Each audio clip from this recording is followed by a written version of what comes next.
విస్తరింపజేశావు నీ ప్రేమ నాపై కుమ్మరించుచున్నావు నీ ప్రేమ నాపై కుమ్మరించుచున్నావు నీ ప్రేమే నా కాపరి నీ ప్రేమే నా ఊపిరి నీ ప్రేమే నా కాపరి నీ ప్రేమే నా ఊపిరి శిలనైన నన్ను శిల్పివై మార్చావు నాలోని ఆశలు విస్తరింపజేశావు మూడు బారిన నా జీవితమును నీ ప్రేమతోనే చిగురింపజేశావు మూడు బారిన నా జీవితమును నీ ప్రేమతోనే చిగురింపజేశావు నీ ప్రేమ నాపై కుమ్మరించుచున్నావు నీ ప్రేమ నాపై కుమ్మరించుచున్నావు నీ ప్రేమే నా కాపరి నీ ప్రేమే నా ఊపిరి నీ ప్రేమే నా కాపరి నీ ప్రేమే నా ఊపిరి శిలనైన నన్ను శిల్పివై మార్చావు నాలోని ఆశలు విస్తరింపజేశావు. దైవ గ్రంథంలో నుండి కీర్తన గ్రంథం 48వ అధ్యాయము 10వ వచనం. కీర్తన గ్రంథం 48వ అధ్యాయము 10వ వచనం. దేవా నీ నామము ఎంత గొప్పదో నీ కీర్తియు భూదిగంతముల వరకు అంత గొప్పది. ఈ నూతన సంవత్సరంలో మంచి విషయాలు, గొప్ప సంగతులు మనమందరం విని నేర్చుకోవాల్సిన వారమై ఉన్నాం. గొప్ప సంగతులు వినాలి, గొప్ప సంగతులు నేర్చుకోవాలి. అల్పమైన సంగతులన్నీ మనకు ఆయాసకరంగా బాధాకరంగా మారుతాయి, మనకే మారుతాయి, చెడును కలిగిస్తాయి. గొప్ప సంగతులు ఉత్సాహాన్ని కలిగించి పరవశింపజేస్తాయి. అందులో ఈ నూతన సంవత్సరం మొదటి వారంలో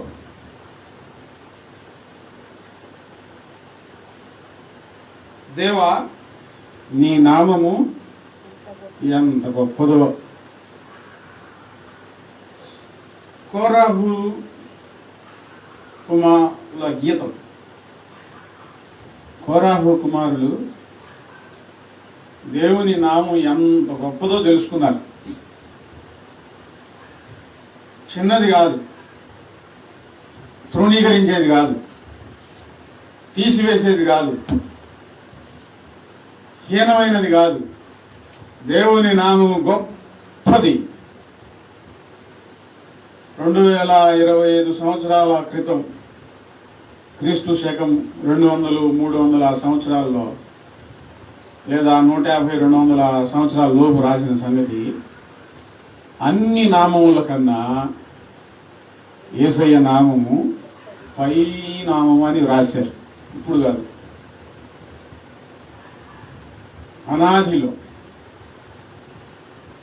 అన్ని నామముల కన్నా పై నామం, గొప్ప నామం. నీ కీర్తియు భూ దిగంతముల వరకు అంత గొప్పది. దేవుని నామం గొప్పది. ఆ నామమునకు కలిగే కీర్తి, దేవుని నామానికి కలిగే కీర్తి భూదిగంతముల వరకు అంత గొప్పది. ఆయనకు నామం గొప్పది కనుక ఆ నామమునకు కీర్తి ప్రభావములు కలుగుతున్నాయి. ఆ కీర్తి కూడా గొప్పదే. మనం స్తుతి ఆరాధన చేసేటప్పుడు స్తుతులు చెల్లిస్తూ ఉంటాం. కొంతమంది చిన్నగా చెప్తూ ఉంటారు, కొంతమంది మనసులో ఘోషిస్తూ ఉంటారు, కొంతమంది ఎలుగెత్తి దేవుణ్ణి స్తుతిస్తూ ఉంటారు. ఆయన నామమును మనం ఎలాగ కీర్తించాలంటే ఆయన గొప్ప నామమును ఎలుగెత్తి కీర్తించాలి. ఆయన నామం గొప్పది కదా, అందుకని ఆయన కీర్తి కూడా గొప్పది. అన్ని నామముల కన్నా పై నామము. ఆయనకు కలిగే కీర్తి కూడా చాలా గొప్పదండి, చాలా గొప్పది. ప్రపంచ నలుమూలలలో యేసయ్య నామం కీర్తించబడుతూ ఉన్నదండి. ప్రపంచ నలుమూలలో యేసయ్య నామము మహిమపరచబడుతూ ఉన్నది. అందులో భాగంగా దేవుడు మనల్ని కూడా చేర్చాడు, మన కుటుంబాలను కూడా చేర్చాడు. అసలు దేవుని సంగతులు తెలుసుకోకుండా, దేవుడు ఏమై ఉన్నాడో, దేవుడు ఎంత గొప్పవాడో తెలుసుకోకుండా మనం దేవుని ఎంత ఆరాధించినా మనకు సంతోషం ఎలా కలిగింది? దేవుని దగ్గరకు వస్తున్న నీవు దేవుని గొప్పతనం గురించి తెలుసుకోవాలి. ఆయన ప్రేమ ఎంత గొప్పదో, ఆయన క్షమాగుణం ఎంత గొప్పదో, ఆయన మనల్ని ఎలాగో ప్రేమిస్తున్నాడో, ఎంతగా ఆశీర్వదిస్తా ఉన్నాడో, ఎలాగో చేర్చుకుంటున్నాడో, ఆయన గుణగణములను బట్టి, భూమి మీద యేసుక్రీస్తు వారు జీవించిన విధానమును బట్టి ఆయన నామం అంత గొప్పగా ప్రచురం చేయబడుతూ ఉన్నది, అంత గొప్పగా కీర్తించబడుతూ ఉన్నది. పోయిన క్రిస్మస్, ప్రతి సంవత్సరం జరిగే క్రిస్మస్ ప్రపంచ యావత్తు జ్ఞాపకం చేసుకుంటారు. అందులో అద్భుతం ఏంటంటే యేసయ్యను ఆరాధించేవారు మాత్రమే కాదు, యేసయ్యను నమ్మిన వారు మాత్రమే కాదు యేసయ్యను కీర్తిస్తున్నది, పండగ చేసుకుంది. నమ్మని వారు కూడా ఆ దినం యేసయ్య నామాన్ని కీర్తించారండి. మన దేశ కుబేరుడు, ధనవంతుడు, ఆర్థిక సమృద్ధి కలిగిన వాడు, ఆయన ఇంట్లో కూడా క్రిస్మస్ పండుగ జరిగింది. అంబానీ వాళ్ళ ఇంట్లో క్రిస్మస్ పండుగ చేసుకున్నారు. అంటే ఆయన నామం అంత గొప్పది. సినిమా యాక్టర్లందరూ క్రిస్మస్ పండుగ చేసుకున్నారు. మన దేశంలో ప్రధానులైన వారు క్రిస్మస్ పండుగ చేసుకున్నారు. మన దేశం వరకే కాదు, ప్రపంచ ప్రధానులు కూడా క్రిస్మస్ పండుగ చేసుకున్నారు. ప్రపంచంలో ఉన్న భారతదేశం, ప్రపంచ దేశాల్లో ఉన్న ఆ దేశాల అధిపతులు కూడా హ్యాపీ క్రిస్మస్, మేరీ క్రిస్మస్ అని ఆయన నామమును గుర్తు చేసుకున్నారు. ఆయన కీర్తి అంత గొప్పది. చిన్నవాళ్ళు ఆరాధిస్తే ఒక వంతు ఉంటే, గొప్పవాళ్ళు ఆరాధిస్తే అది గొప్ప సంగతే కదా. ఈరోజు దేవుని యొక్క గొప్పతనం నీ హృదయంలో నుంచి, నీ మనసులో నుంచి పుట్టాలి. ఆయన నువ్వేమనుకుంటున్నావు? ఆయన ఎంతటి వాడు, ఎంతటి బలాఢ్యుడు, ఎంతటి పరాక్రమశాలి, ఎంత మహిమలో ఉన్నాడు, ఎంత నిన్ను క్షమిస్తా ఉన్నాడు, ఎంత నిన్ను ప్రేమిస్తా ఉన్నాడు. ఈ సంగతి నీ మనసులో పుట్టాలి, నీ నోట నుండి ఆ మాట రావాలి. దేవా నీ నామము గొప్పదయ్యా. ఎట్టి సందేహం లేకుండా దేవుణ్ణి ఆరాధించేవారు ఈ సంగతి చెప్తారు, దేవా నీ నామము గొప్పదయ్యా. దేవుని విషయం సరిగ్గా నీకు అర్థం కాకపోతే నీ జీవితంలో ప్రశాంతత, సుఖశాంతులు అనేవి ఈ సంవత్సరం కాదు, ఏ సంవత్సరం కూడా నువ్వు పొందలేవు.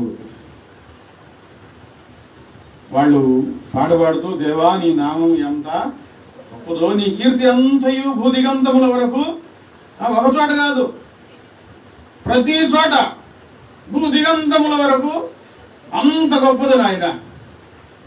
ఆ దేవుని నామము నీ జీవితంలో, ఆ దేవుని ప్రభావము, దేవుని ప్రేమ క్షమ గుణాలు నీ జీవితంలో నుంచి బయటికి వస్తే నిన్ను చూసిన వారు నిజంగా నీ దేవుడు గొప్పవాడు, నీ దేవుడు గొప్పవాడు అనే మాట నిన్ను చూసి రావాలి, నీలో పుట్టాలి, నిన్ను చూసి రావాలి.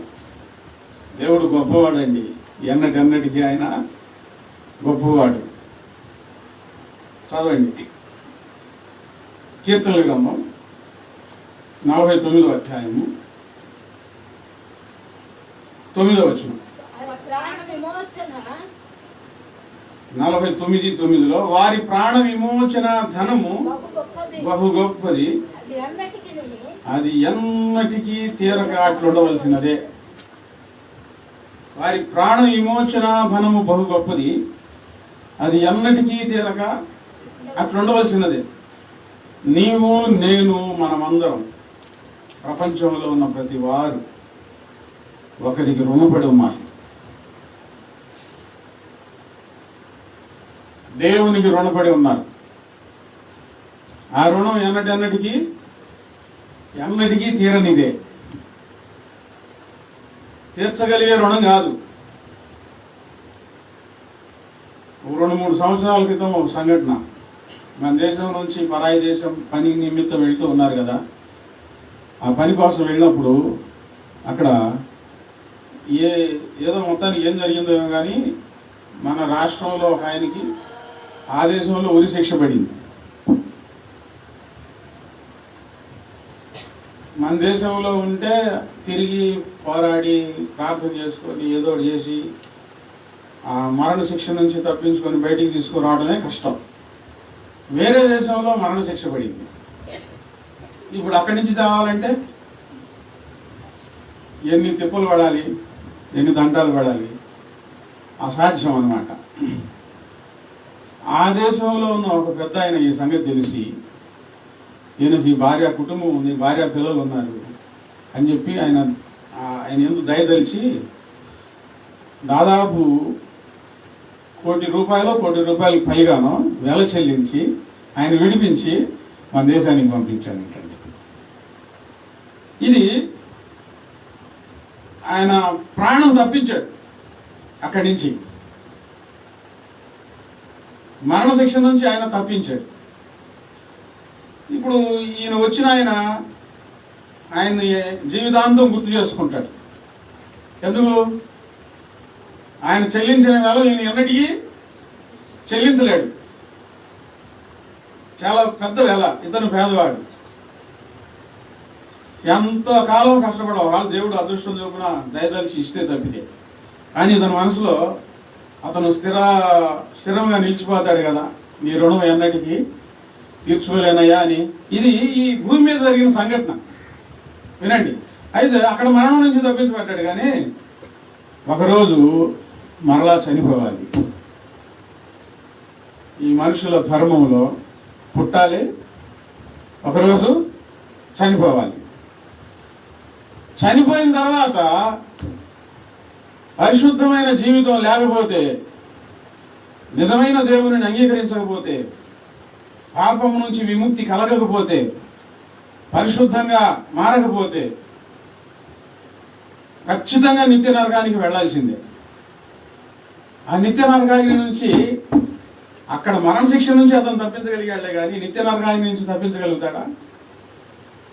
మనందరి కొరకు యేసుక్రీస్తు వారు నిత్య నరకాగ్ని నుంచి తప్పించడం కోసం ఈ భూమి మీద శరీరధారిగా వచ్చి మానవులందరి పాపములు ఆయన భుజస్కంధముల మీద వేసుకొని ఆయన శిక్ష అనుభవించి మన శిక్షను తప్పించి ఆయన చనిపోయి నిత్య నరకాగ్ని నుంచి మనల్ని తప్పించారు. ఈ భూమి మీద ఒక మనిషి వెల చెల్లించి మరణశిక్ష నుంచి తప్పించిన వెలే చెల్లించుకోలేని స్థితిలో ఉంటే, చనిపోయిన తర్వాత నిత్య నరకాగ్ని నుంచి తప్పించిన ప్రాణ విమోచన ధనం ఎంత గొప్పది, యేసుక్రీస్తు వారు మనందరి కొరకు చేసిన ప్రాణ విమోచన, ప్రాణత్యాగం ఎంత గొప్పది. దానికి ఏం చెల్లించాలి? వాక్యంలో రాయబడి ఉంది, యేసుక్రీస్తు వారు జన్మించక ముందే వారి ప్రాణ విమోచన ధనము బహు గొప్పది, అది ఎన్నటికీ తీరక అట్లుండవలసినదే. రక్షించబడిన పిల్లలారా, దేవుని కృపా కనికరముల చేత, ఆయన కనికరం మన మీద వచ్చినందుకు, మనం అంగీకరించినందుకు నిత్య నరకాగ్ని నుంచి మనం తప్పించబడ్డాం, మోక్ష రాజ్య వారసులుగా మార్చబడ్డాం. ఆ నిత్య నరకాగ్ని నుంచి తప్పించిన ఆయన రుణం మనం ఎన్నటికీ ఎవరు ఏ విధంగా తీర్చలేము. దేవుడు నాకేమిస్తున్నాడు, నాకేం చేస్తున్నాడు అనే సంగతి పక్కన పెట్టి దేవుని రుణం ఎలా తీర్చుకోవాలన్న సంగతి ఆలోచించండి ఒకసారి. ఇంకేమి దేవుని దగ్గర అడగడు. జీవితాంతం మోకరించి సాగిలపడి కూర్చొని కన్నీళ్లు విడిచి విడిచి విడిచి, ప్రభువా నా కొరకు ఇలా చనిపోయావు, నేను ఎలాగూ నీ రుణం తీర్చగలనా అని చెప్పి జీవితాంతం రోధించిన ఆయన రుణం మాత్రం ఎవ్వరూ తీర్చగలిగే స్థితి ఈ భూమి మీద ఎవ్వరికి లేనే లేదు. దేవుడు ఉచితంగా మనకు అనుగ్రహించిన కృపా వరము ఆయన రక్షణ భాగ్యం.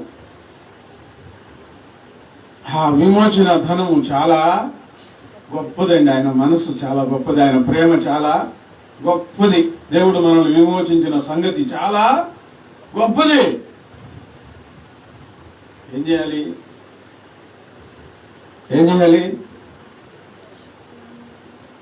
ఆయన రుణం మనం ఎటు తీర్చలేము.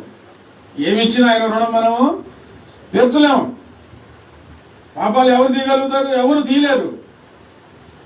యేసుక్రీస్తు వారు ఒక్కరే బలియాగమై మన పాపాలు క్షమించి పాప విముక్తులుగా మనం చేశారు, మంచి జీవితం ఇచ్చారు.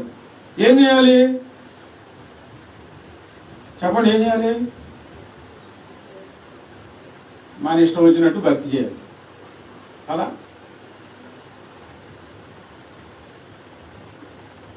దేవుని నియమములో, దేవుని క్రమంలో అంతవరకు కొనసాగాలి.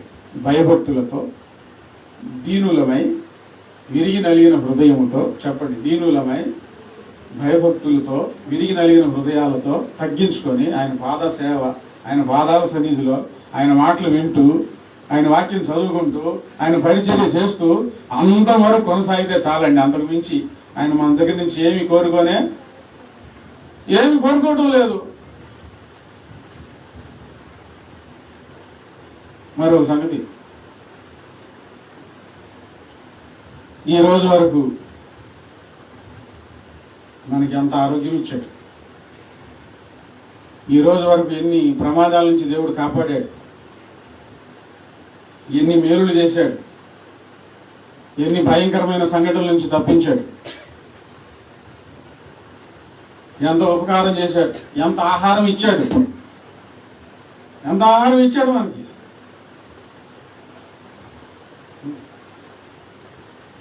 ఇవి కూడా లెక్క చూసుకుంటే ఆయన రుణం మనం తీర్చగలుగుతామా? దీనులమై విరిగి నలిగిన హృదయాలతో ఆయన పాదాల సన్నిధిలో తగ్గించుకొని అంతవరకు ఆయన సేవ చేసుకుంటూ బ్రతకాలండి. చదవండి కీర్తనల గ్రంథం, యోబు గ్రంథం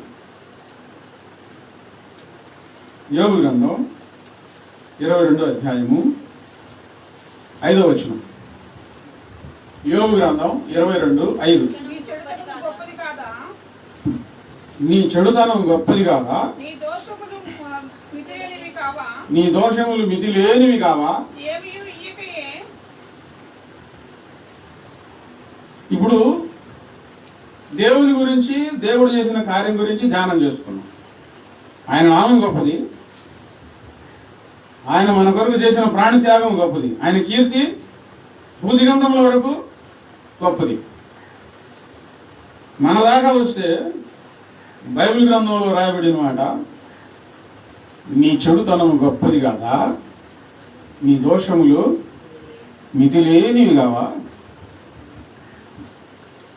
ప్రతి వారు చెప్పే మాట ఏంటంటే, నా అంత మంచోడు లేరు, నా అంత మంచి మనిషి లేరు అని చెప్పుకుంటా ఉంటాం.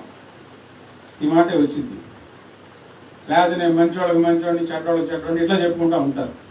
వాక్యంలో రాయబడి ఉంది, నీ తప్పులు, నీ దోషములు మితి లేనివి కావా? నీ చెడుతనం గొప్పది కాదా? మనల్ని మనం ఒకసారి తొంగి చూసుకుంటే, పరీక్షించుకుంటే, నాలో ఏం లేదండి, నేను కల్మషం లేని వ్యక్తిగా ఉంటాను, నిర్మలంగా నా హృదయం నిర్మలంగా ఉండిద్దని చెప్పుకుంటా ఉంటారు. దేవుడు అంటున్నాడు, నీ చెడుతనం గొప్పది కాదా? ఏంటండి చెడుతనం? దేవుని వెలుగులోనికి వస్తే మన చెడుతనం ఎంతో, మన తప్పులు ఏంటో చక్కగా అద్దంలో మొహం కనబడినట్లు కనబడతాయి.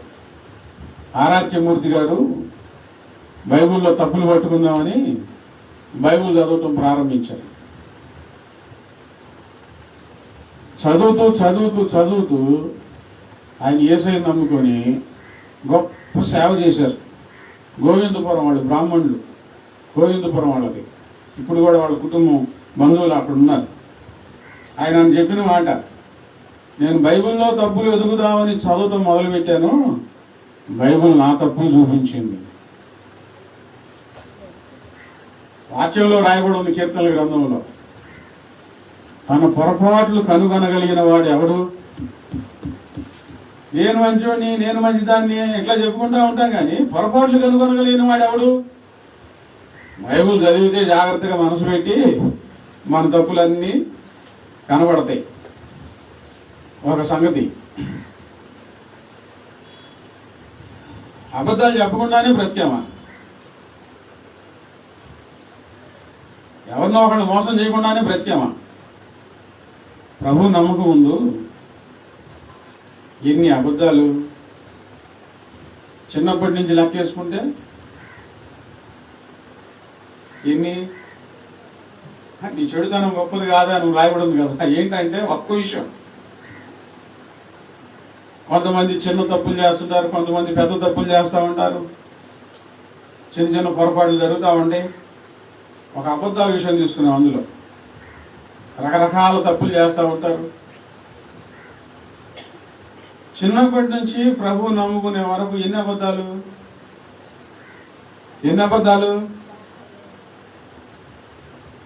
ఇక్కడ తేలిపాట్ల మీ దోషములు మితి లేనివి కావా? నీ చెడుతనము గొప్పది కాదా? ప్రభు నమ్మకం ముందు చూపులు బాగున్నాయా? యేసయ్య నమ్మకం ముందు హృదయంలో ఆలోచనలు బాగున్నాయా? తలంపులు బాగున్నాయా? ఎంతమందిని ఎన్ని విధాలుగా దూషించాం అవన్నీ ఒక కుప్పేస్తే దేవుడు చెప్తా ఉన్నాడు, నీ చెడుతనం గొప్పది కాదా? నీ దోషములు మితి లేనివి కావా? ప్రభు నమ్మిన తర్వాత ఏం జరుగుతుందంటే, ఎదుటివారి తప్పులు కాదండి, మన తప్పులు మనం చూసుకోవడం మొదలు పెడతాం. ప్రభు నమ్మిన మంచి విశ్వాసం కలిగిన పిల్లలందరూ చేసే పని ఏంటంటే, ఎదుటివారి తప్పులు కాదు, మన తప్పులు మనం చూసుకోవడం మొదలు పెడతాం. అదే క్రైస్తవ్యం. క్రీస్తు బిడ్డలు చేసే పని అదే. ఇప్పుడు మనం చెడుతనం ఇంత పెట్టుకొని ఎదుటి వాళ్ళని మనం వాళ్ళ సంగతులు చూస్తా ఉంటే, యేసుప్రభు గారు చెప్పారు, నీ కంట్లో ఉన్న నలుసు తీసుకొని, నీ కంట్లో ఉన్న దూలం తీసుకొని ఎదుటివాని కంట్లో ఉన్న నలుసు అప్పుడుది నీ కంట్లో దూలం పెట్టుకొని ఎదుటి వాడిలో కంట్లో ఉన్న నలుసును తీర్చానంటావేంటి? ప్రభు గారు చెప్పారు,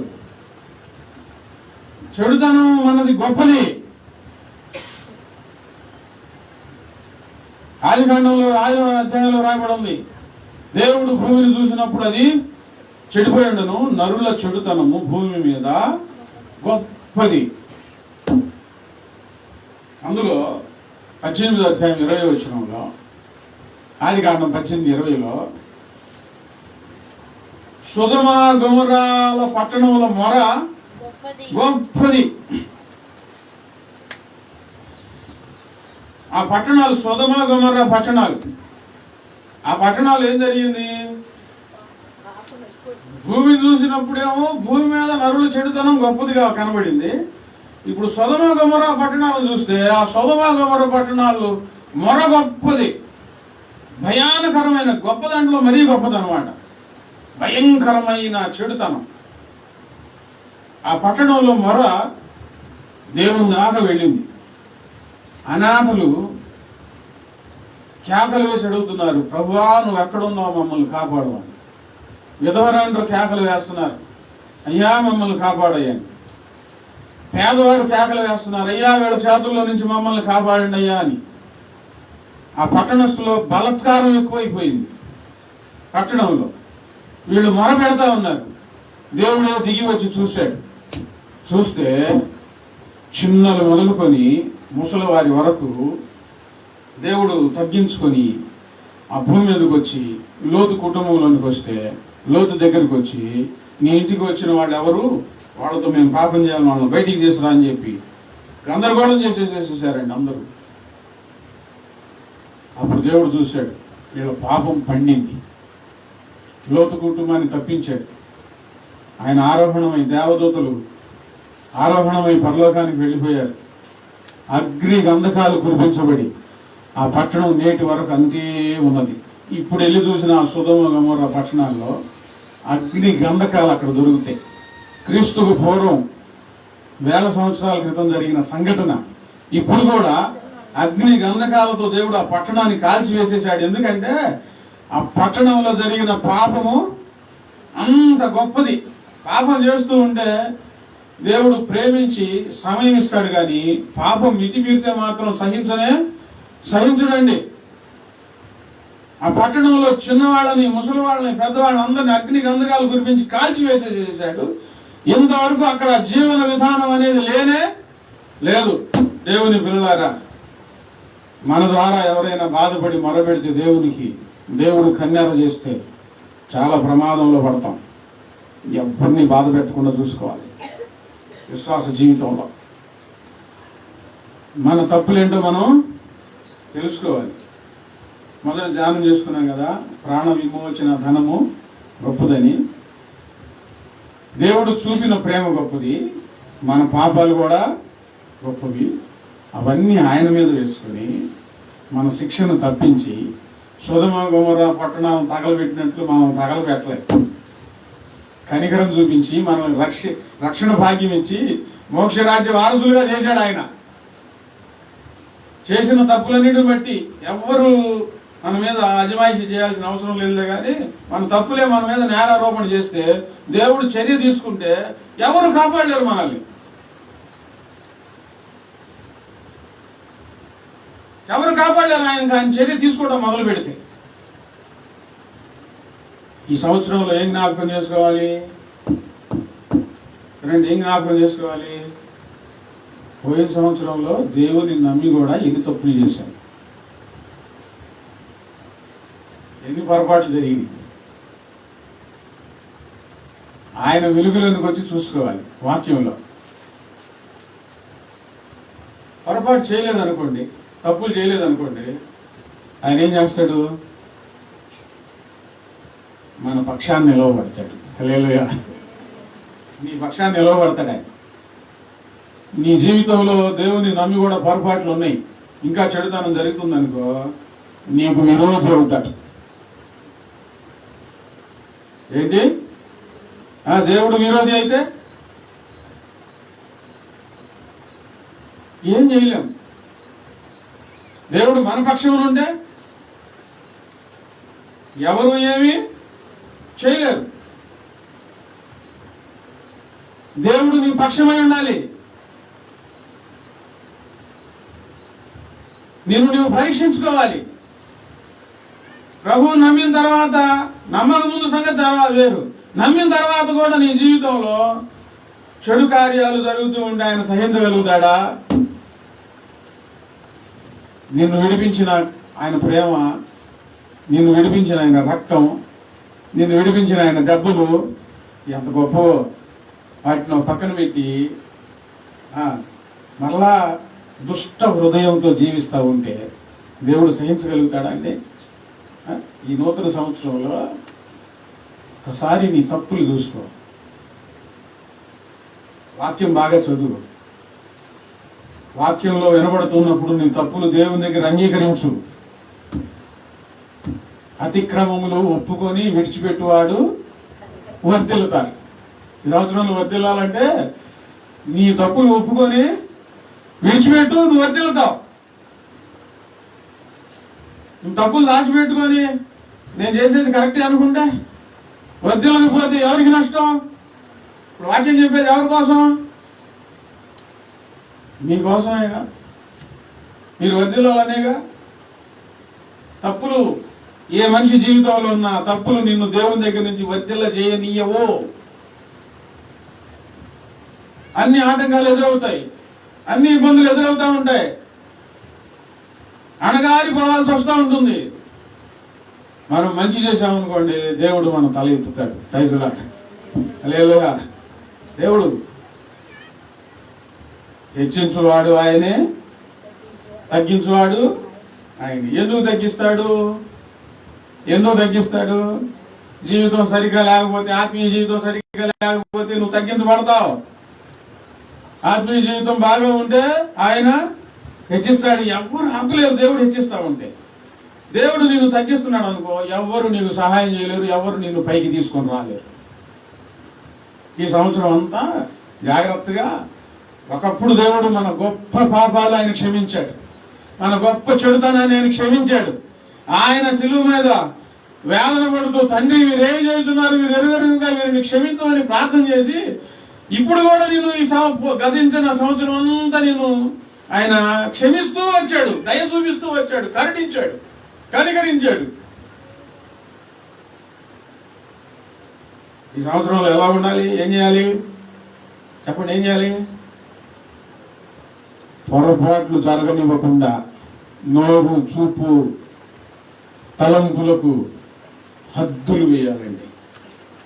దేవుడు సముద్రానికి హద్దు వేయగలిగాడు, కానీ మనిషి తలంపులకు, ఆలోచనలకు హద్దులు వేయలేకపోతున్నాడు. అలా నువ్వు జరిగించాలనుకుంటే దేవుని కూడా పక్కకు నెట్టివేసేసి మరి ఆ చెడు కార్యాలు జరిగించడం, పక్కన పెట్టేసి వెళ్ళిపోయి నమ్మిన తర్వాత కూడా అలా చేయడం ఎంత ఘోరం అండి.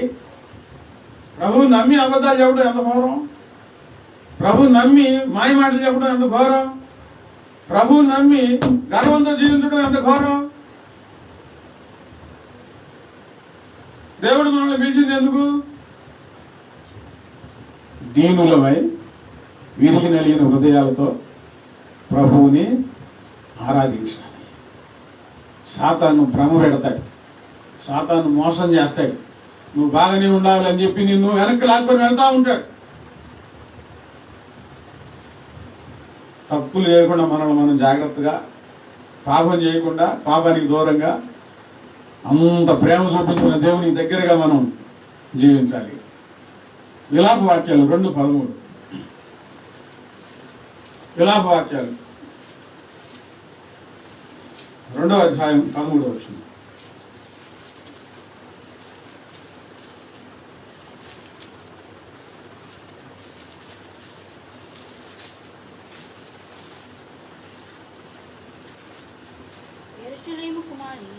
యెరూషలేము కుమారి, ఎట్టి మాటల చేత నిన్ను హెచ్చరించాలి. దేనితో నిన్ను సాటి చేయుదును. సియోను కుమారి కన్యక, నిన్ను ఓదార్చుటకు దేనితో నిన్ను పోల్చుదును. నీకు కలిగిన నాశనము సముద్రమంత గొప్పది. నిన్ను స్వస్థపరచగలవాడు ఎవడు? ఇక్కడ ఒక వ్యక్తిని తీసుకొని ఉదాహరణగా, ఒక స్త్రీని ఉదాహరణగా తీసుకొని దేవుడు తన ప్రజలతో మాట్లాడుతున్నట్టు, దేవుని నమ్మిన పిల్లలతో మాట్లాడినట్టు మాట్లాడుతూ ఉన్నాడు. ఏమని మాట్లాడుతున్నాడంటే, నిన్ను ఎలాగ ఆదరించాలి, ఎట్టి మాటలతో ఆదరించాలి. ఇప్పుడు చిన్న దెబ్బ అనుకోండి, కొంచెం ఆదరణకరమైన మాటలు చెప్తే సరిపోతుంది. గొప్ప గాయం కలిగితే ఎన్ని మంచి మాటలు చెప్పాలో ఓదార్చడానికి. పిల్లలు బాగా ఏడుస్తూ ఉంటారు. చిన్న ఏడుపు అయితే ఏదో మాట చెప్పి నవ్వించి ఓదార్చవచ్చు. బాగా ఏడుస్తున్నారండి, వాళ్ళు ఓదార్చడానికి ఎన్ని మాటలు చెప్పాలి? దేవుడు కూడా అంటున్నాడు, బాధపడతా ఎట్టి మాటల చేత నిన్ను ఓదార్చాలి. ఎందుకు? నీకు కలిగిన గాయం అంత గొప్పది. నీకు కలిగిన నాశనం అంతా గొప్పది. నేను స్వస్థపరచగలిగిన వాడు ఎవడు? ఎందుకు నాశనం కలిగింది? ఎందుకు అంత పెద్ద గాయం కలిగింది? ఆ ఇశ్రాయేలీయుల చరిత్ర అంతా చదువుతా ఉంటే దేవుణ్ణి విడిచిపెట్టి వారికి ఇష్టం వచ్చిన జీవితం జీవిస్తే వారి కుటుంబాల్లో దేవుడు ఉన్నాడన్న సంగతి మర్చిపోయి దేవుని భయం విడిచి జీవించినందుకు భయంకరమైన నష్టం, భయంకరమైన గాయాలు, భయంకరమైన అనారోగ్యం కలిగిందండి. దేవుని ఆరాధించారు కానీ కుటుంబంలో ప్రతి కుటుంబంలో ఏం మిగిలింది? రోదన, భయం, గాయాలు, నెమ్మది లేదు, సంతోషం లేదు. ప్రతి కుటుంబంలో దేవుణ్ణి ఆరాధిస్తా ఉన్నారు. అంటే దేవుడు మాట్లాడి, అసలు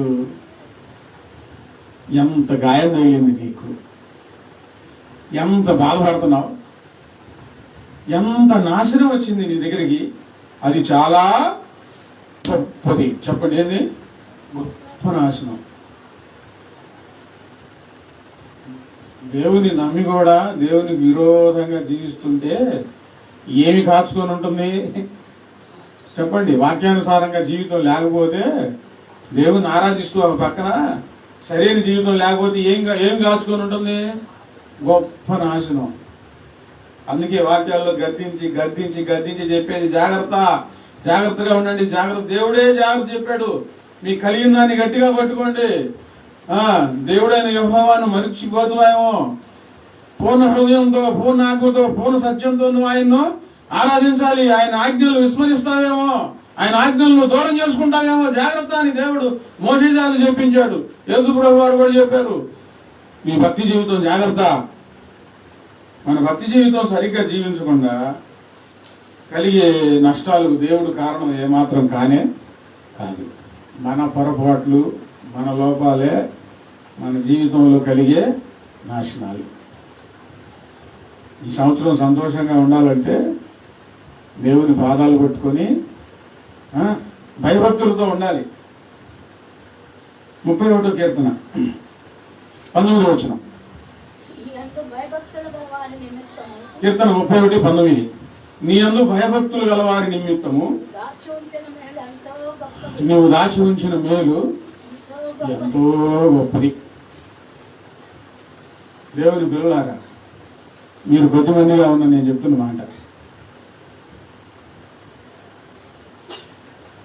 ఆయన యందు భయము భక్తి కలిగిన వారి కోసం దేవుడు మేలు దాచి ఉంచాడు. అది చిన్నది కాదు, గొప్ప మేలు.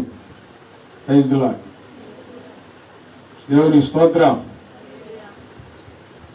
ఏ మేలు? గొప్ప మేలు దాచి ఉంచాడు. నీ యందు భయభక్తులు గలవారి నిమిత్తం నీవు దాచి ఉంచిన మేలు ఎంతో గొప్పది.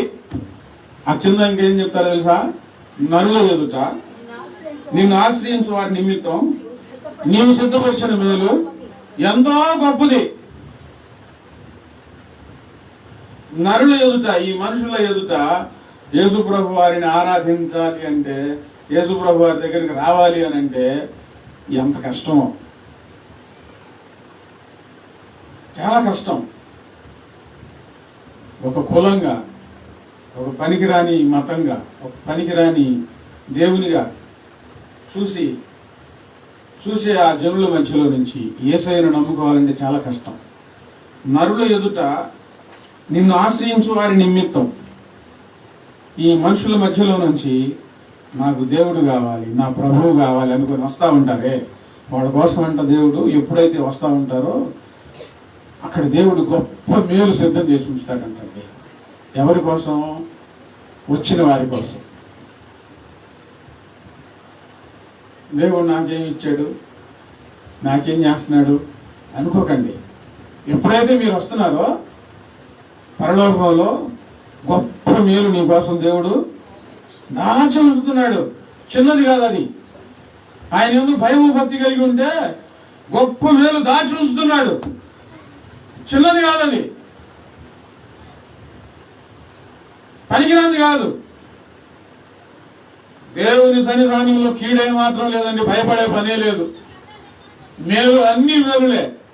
దేవుడు అన్ని మేలు దాచి ఉంచాడు దేవుని పిల్లల కోసం. దేవుని దగ్గర మనం దిగులుగా భయపడుతూ నేను నమ్ముకున్నాను, ఏమైద్దో ఏమో, ఎట్లాగా అని నువ్వు ఎందుకు భయపడతావు? దేవుడు నీ కోసం గొప్ప మేలు దాచి ఉంచాడు. నీకు అర్థమయ్యే రీతిలో ఇంకా దగ్గర ఒక సంగతి చెప్తున్నాను. ఒక పాస్టర్ గారు వాక్యం చెప్తూ చెప్పాడు. ఆయన సంఘంలో ఇట్లా ఒక తల్లి, ఒక ఆమె ప్రభువు నమ్ముకొని బాప్తిసం తీసుకుంది. బాప్తిసం తీసుకున్న తర్వాత కట్టడలు ఉంటాయిగా, బాప్తిసం ప్రకారం నియమించవలసిన విధానాలు ఉంటాయి కదా, వాటన్నిటిని పాటిస్తూ చాలా జాగ్రత్తగా ఆ పత్తి మిల్లుకి వెళ్ళి ఏ రోజుకు ఆ రోజు కూలి 200, 250 ఎంత ఇస్తారుగా, ఆ కూలితో జీవనం గడుపుకుంటూ వాళ్ళ అమ్మాయి పిల్లలు, ఆడపిల్లలు, మగపిల్లలు ఉన్నారో లేదు తెలియదు, ఆడపిల్లల సంగతి చెప్పారు. కుటుంబాన్ని పోషించుకుంటూ మందిరానికి వెళ్తూ ఉంది. మగపిల్లలు ఉంటేనే పెళ్ళిళ్ళు చేయడానికి చాలా బాధ కలుగుతుంది. మరి ఆడపిల్లలకి పెళ్ళిళ్ళు చేయాలంటే చాలా ఆలోచన ఉంటుంది, చాలా దిగులు ఉంటుంది ఎలా చేయాలని. పైగా ప్రార్థనకు వచ్చిన తర్వాత, దేవుని నమ్ముకున్న తర్వాత ఇంకా భయం ఎక్కువ. దేవుని నమ్ముకున్నాం, పిల్లలకు పెళ్ళిళ్ళు ఎట్లా అవుతాయో ఇవి నేను చాలా చూస్తున్నాను ఈ 23 సంవత్సరాల్లో. సమాధి కార్యక్రమం కోసం ఒకటి, వివాహాల కోసం ఒకటి, ప్రభువుని నమ్ముకోకుండా లోపల ఇంట్లో ప్రార్థన చేసుకోకుండా ముందుకు రాలేక చాలా మంది ఉన్నారు. ఈమె వచ్చింది పద్ధతి ప్రకారం క్రమశిక్షణతో మంచిగా భయభక్తులు కలిగి దేవుణ్ణి ఆరాధిస్తూ ఉందంట. ఒకరోజు వాళ్ళ అమ్మాయికి వివాహం కుదిరింది. ఆ పాస్టర్ గారి వివాహం చేశాడు. అబ్బాయి సంగతి కూడా పాస్టర్ గారికి తెలియదంట వివాహం చేసేటప్పుడు కూడా. వివాహం అయిపోయిన ఒక 4 రోజుల తర్వాత ఆ అబ్బాయి, అత్త ఇంక నువ్వు పని చేయబాక, నువ్వు పని చేయాల్సిన పని లేదంటే, లేదయ్యా మరి నా కుటుంబం పెట్టుకోవాలంటే ఏం అవసరం లేదండి. వీళ్ళు వివాహం చేసేటప్పుడు తెలిసిన దానికన్నా వివాహం అయిన తర్వాత తెలిసిన విషయం ఏంటంటే, కోట్లకు అధిపతి ఆ ఇంటి అల్లుడుగా దేవుడు తీసుకొచ్చాడంటే. లేదా అవలేదా వివాహం?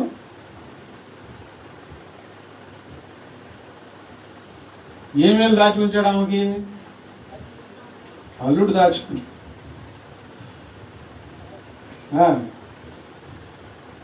పిల్లలందరికీ చక్కని వివాహాలు అవుతాయి, దేవుడు జరిగిస్తాడు. దేవుడికి స్తోత్రం. హల్లెలూయా. ముస్లిమ్స్ అమ్మాయి, ఆ అమ్మాయి పేరు కూడా నయోమి. వీళ్ళు పిల్లల దగ్గర తీసుకొచ్చాను, ఇటు క్రోసూరు దగ్గర వాళ్ళ ఊరు. ప్రభువు నమ్ముకుంటే వాళ్ళ ఆయన బాగా అరిచి తిట్టి వేరే ఆమెను తీసుకొని వెళ్ళిపోయి అక్కడ కాపురు ఉంటే ఈ అమ్మాయిని పట్టించుకోవట్లేదు. ఆ అమ్మాయి పుట్టింటికి రాకుండా ఆ ఊరిలోనే ఉండి వాళ్ళ అత్తను చూసుకుంటా పరిశుద్ధంగా ప్రార్థనకి వెళ్తా, ఇంకా కొంతమందిని దేవుని దగ్గరికి నడిపిస్తూ ప్రార్థనలో దేవుని దగ్గర కొంతమంది నడిపి సేవ చేస్తా అమ్మ కూతురు ఇద్దరు ప్రార్థన చేసుకున్నారు. ఆ అమ్మాయి కూడా ప్రార్థన చేసుకుంటుంది. ప్రభువా నేను నమ్ముకొని ఉన్నాము, మా వివాహం మీరే చేయండి అయ్యా అని ఆమె కూడా ప్రార్థన చేసుకుంటుంది. తల్లి ప్రార్థన చేస్తుంది. చక్కని ఒకరోజు వివాహం కుదిరితే వీళ్ళ దగ్గర సరిపడా డబ్బులు లేవు. 150 రూపాయలు 1500 ఉన్నాయి అన్నయ్య అని చెప్పింది. నాకు మర్చిపోయాను. 1500. వివాహం కుదిరింది, మంచి సంబంధం. ఆ అబ్బాయి కూడా ముస్లిమ్స్ అబ్బాయే, బాప్తిసం తీసుకొని ఉన్నాడు. ఇప్పుడు దీన్ని జారి విడుచుకోకూడదుగా. చేతులు ఎంత ఉన్నాయి? 1500 ఉన్నాయి. 1,00,000 రూపాయలు అవి నీ వివాహానికి. వివాహం జరిగిందండి. జరిగిందా లేదా? వివాహం జరిగింది. ఇట్లా ఎన్నో సాక్ష్యాలు ఉన్నాయండి. దేవుడు ఆయనను నమ్ముకున్న వారిని ఉచితంగా విడిచిపెట్టడండి. నువ్వు ఎప్పుడైతే నమ్ముకుంటున్నావో ఆయన మనసులో ఒక ఉద్దేశం కలుగుతుంది, ఈ బిడ్డకు నేను గొప్ప మేలు చేయాలి. ఆయన మనసులో ఉద్దేశం పుడుతుంది. ఇక వచ్చిన కానించేంది? ఏడుపులు పెడపొప్పలే. ఏందన్నయ్య ఈ వారం ఏం చేయలేదు దేవుడు? ఏందన్నయ్య ఈ సంవత్సరం అంతా ఇంతేనా? ఏందన్నయ్య పరిస్థితి కష్టంగా ఉంది? అనుమానాలు, భయాందోళనలు అందరికి. మరి జరిగినవి చాలా ఉన్నాయి, బైబిల్ గ్రంథంలో ఉన్నాయి. బైబిల్ గ్రంథం బయట కూడా ఎన్నో ఉన్నాయి. నక్షత్రాలను లెక్క పెట్టగలుగుతామేమో కానీ దేవుడు చేసిన మేలులు పొందుకున్న వారిని మాత్రం లెక్క పెట్టలేనంత మంది ఉన్నారండి. ఆయన మేలు జరిగిస్తాడు నీకోసం. దేవుడు మేలు దాచి ఉంచాడు. అది చిన్నది కాదు. చెప్పండి ఏందది? గొప్ప మేలు దేవుడు దాచి ఉంచాడు. భూమి ఆకాశాలను చేసిన దేవుడు, ఈ సృష్టిని కలగజేసిన దేవుడు, తల్లి గర్భములో పిడముగా ఉండక మునిపే దేవుడు నిన్ను చూసిన దేవుడు. ఈ నరుల మధ్యలో, ఈ మనుషుల మధ్యలో నువ్వు ఆయన కావాలని ఆయన ఆశ్రయించినప్పుడు ఆయన ఖాళీ హృదయంతో ఉండడు, ఒట్టి చేతులతో నీ దగ్గరకు రాడు.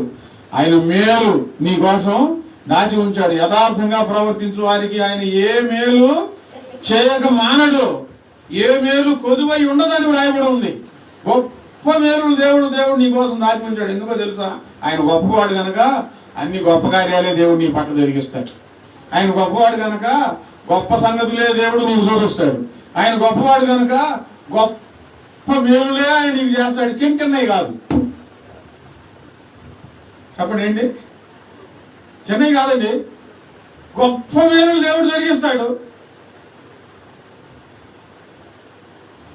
ఆయన ఆశ్రయించిన నాట నుండి మీరు వారం వారం సాక్ష్యం చెప్తా ఉన్నారు. నేను చెప్పమంటే చెప్తున్నారా? మీరు ప్రార్థన చేసుకొని ఆ ప్రార్థన ఫలం పొందుకొని వచ్చి నిలబడి మా దేవుడు ఇలాగూ కార్యం జరిగించాడని మీరు సాక్ష్యం చెప్తున్నారు.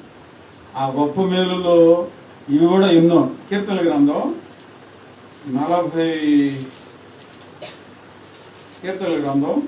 40వ అధ్యాయము 5వ వచనం. యెహోవా నా దేవా, నీవు మా ఎడల జరిగించిన ఆశ్చర్య క్రియలు, మా ఎడల నీకున్న తలంపులు బహు విస్తారములు, వాటిని వివరించి చెప్పేదని అనుకుంటున్నా అవి లెక్కకు మించి ఉన్నావండి. ఎన్ని లెక్క పెట్టలేవు. దేవుడు చాలా చేశాడు, చేస్తున్నాడు, ఇంకా చాలా చేయడానికి సిద్ధంగా ఉన్నాడు.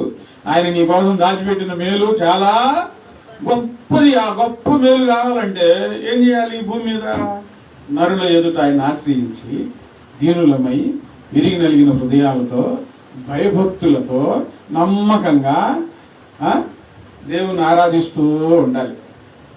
అటొక్కాలు ఇటొక్కాలు అటు ఇటు పరిగెత్తా ఉంటే దేవుడు గొప్ప మేలు ఎవరు చేస్తారు? ఎవరు చేయగలుగుతారు? నీకెవరు చేయలేరే. వచ్చి వెళ్ళిపోయావు అనుకో, దేవుడు నాకేం చేయట్లేదు, నాకు కలిసి రాలేదు, దేవుడు నాకేం చేయలేదు, వెళ్ళిపోయావు అనుకో, గొప్ప మేలు పోగొట్టుకుంటావు. అందుకోలేదు. నిలకడగా ఉండు. ఆయన నేను ఆశీర్వదించే వరకు భయభక్తులతో ఉండు. ఇంతకాలం దేవునికి విరోధంగా ఉన్నావుగా, ఇప్పుడు ఆయన నమ్మకంగా ఉండు. ఆయన దగ్గర ఆయన పాదాల సన్నిధిలో కనిపెట్టుకొని ఉండు. తప్పులు జరగకుండా చూసుకో. ఆత్మీయ జీవితంలో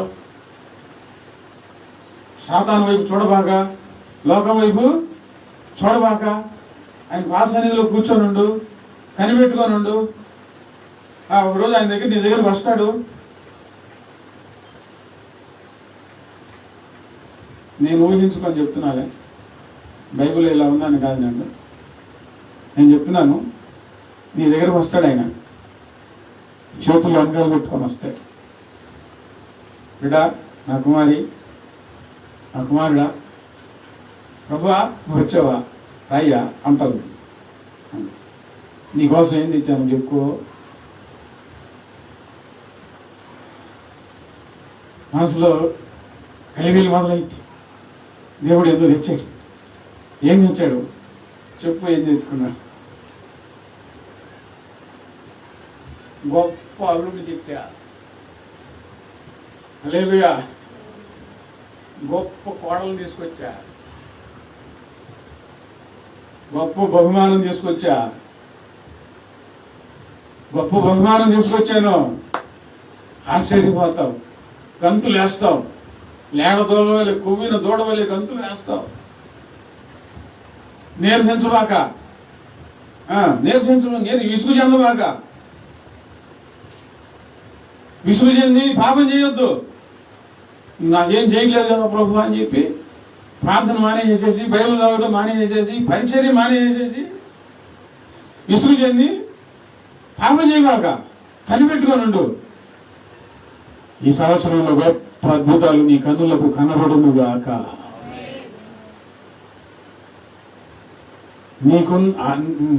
నీ పట్ల చాలా తలంపులు, చాలా ఉద్దేశాలు ఆయన ఉన్నాయి. అవన్నీ నీ జీవితంలో జరుగును గాక. నువ్వు తెలుసుకోవాలి నీ పట్ల ఆయన ఎన్ని ఉద్దేశాలు కలిగి ఉన్నాడో, ఎన్ని తలంపులు కలిగి ఉన్నాడో, ఎన్ని ఆశ్చర్యమైన కార్యాలు చేయాలనుకుంటున్నాడో నువ్వు తెలుసుకోవాలి. ఆయన పాదాల సన్నిధిలో ఈ సంవత్సరం నుంచి అయినా కొంచెం ఎదిగి వర్ధిల్లడానికి ప్రయత్నం చేయండి. వర్ధిల్లండి. ఎంత సంతోషం కలుగుతుందో దేవుడిచ్చే బహుమానాలు పొందుపండి. చేతులాన జార విడుచుకోవద్దు. దుఃఖంలో, రోదంలో మునిగిపోవద్దు. ఎక్కువ ప్రార్థన చేయండి. ఎక్కువ బైబిల్ చదవండి. ఖాళీ ఉన్న సమయం వల్ల మందిరంలోకి వచ్చి ప్రార్థన చేసుకోండి. దేవుని అభిషేకం వస్తుంది, దేవుని ఆత్మవరాలు వస్తాయి. మీరు చేసిన ప్రార్థన మిమ్మల్ని ఒక ఉన్నతమైన స్థితికి తీసుకొని వస్తుంది. మీ ప్రార్థన దేవునికి నమ్మకంగా జీవించండి. తలనొప్పిగా కాదు, నమ్మకంగా తలనొప్పి పుట్టింది అనుకోండి, దేవుడు తెచ్చిన మేలులన్నీ వెనక్కి వెళ్ళిపోయినాయి అనుకోండి, చాలా బాధ. అయ్యో దేవుడు ఇన్ని మేలులు చేయాలనుకుంటే అన్ని పోగొట్టుకుంటున్నాను, అయ్యో దేవా, అలా ఏడవద్దు. దేవుడు మీకోసం సిద్ధం చేసిన మేలులన్నీ పొందుకొని ప్రభువుని స్తుతించాలి, సాక్ష్యం చెప్పాలి. ఒక తీర్మానం మోకరించి ఒక తీర్మానం చేసుకోండి మీ కొరకు. ఇంకొక మాట 31 కీర్తనలో, కీర్తన 31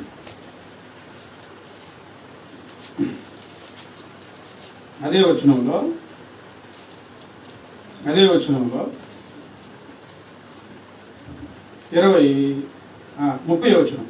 31:30 నరుల ఎదుట నిన్ను ఆశ్రయించు వారి నిమిత్తం నీవు సిద్ధపరిచిన మేలు ఎంతో గొప్పది. మనుషుల కపటోపాయములు వారిని అంటకుండా నీ సన్నిధి చాటున వారిని దాచుచున్నావు. హల్లెలూయా, స్తోత్రం అని చెప్పండి. వాక్కలహము మానిపి వారిని గుడారములో దాచుచున్నావు. దేవుడు నువ్వు ఆయనకు అనుగుణంగా, ఆయనకి ఇష్టంగా జీవించగలిగితే మనుషుల కపటోపాయములు నీ కంటనివ్వకుండా నిన్ను దాచిపెడతాడండి. ఎంత అద్భుతం!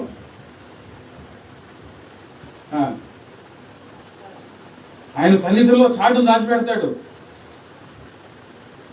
నోటి మాటల చేత కలిగే నొప్పి నీకు తగలీడు.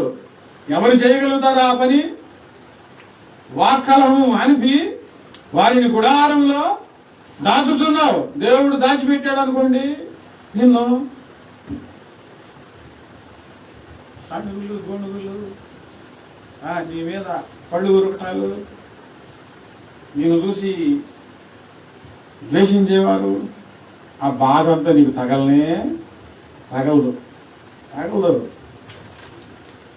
నిన్ను ఆయన దాచిపెడతాడు ఈ సంవత్సరం అంతా. మరి ఆయనకు అనుగుణంగా భయభక్తులు కలిగి ఉంటావా? మోకరించండి. ప్రార్థన చేసుకోండి. ఒక తీర్మానం చేసుకోండి.